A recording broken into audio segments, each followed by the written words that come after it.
Lo storico dello sport Mario Fadda ha presentato, in compagnia dell'ex portiere del Cagliari e del Torino Renato Coparoni, alla Mediateca del Mediterraneo di Cagliari il suo 19° libro.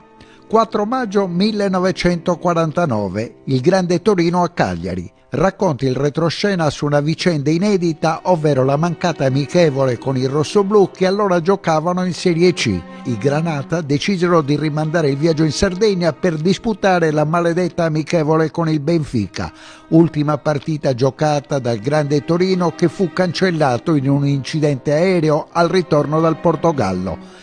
La festa dell'isola, con protagonisti Valentino Mazzola e gli Invincibili, era stata organizzata dal direttore tecnico dei Granata Ernest Egri Erbstein, grande amico del connazionale ungherese Robert Winkler, che nel 1949 guidava l'11 cagliaritano. 14 di marzo del 49, sulla testata Sardegna Sport, un giornale dell'epoca che durò solo 6 mesi, venne fuori la notizia che il 4 maggio del 49, al rientro del Santo di Sant'Efisio a Cagliari, il Grande Torino sarebbe arrivato a Cagliari per disputare un amichevole con il Cagliari.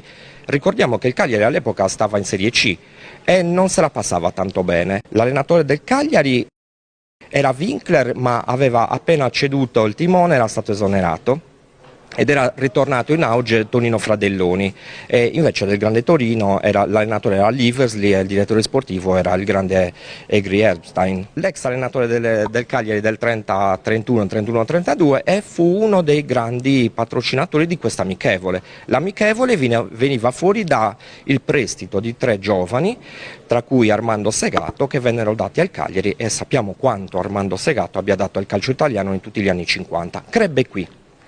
Spieghiamo al nostro giovane telespettatore come nasce la passione nello sport e nella storia. La passione per la storia dello sport nasce per far capire che il Cagliari, per esempio, non è solo quello di Gigi Riva, anche se è stato un grandissimo periodo, ma il calcio affonda le radici fino al 1902. Ci sono tante storie, tanti personaggi da scoprire, rilanciare e far conoscere.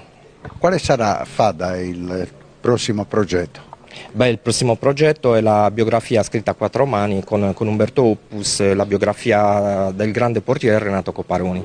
Quindi la coppiata continua e Coparoni è stato anche testimonial come ex giocatore del Torino e del Cagliari. Assolutamente, Renato è uno dei grandi testimoni, un grande cuore rossoblù, un grande cuore Granata.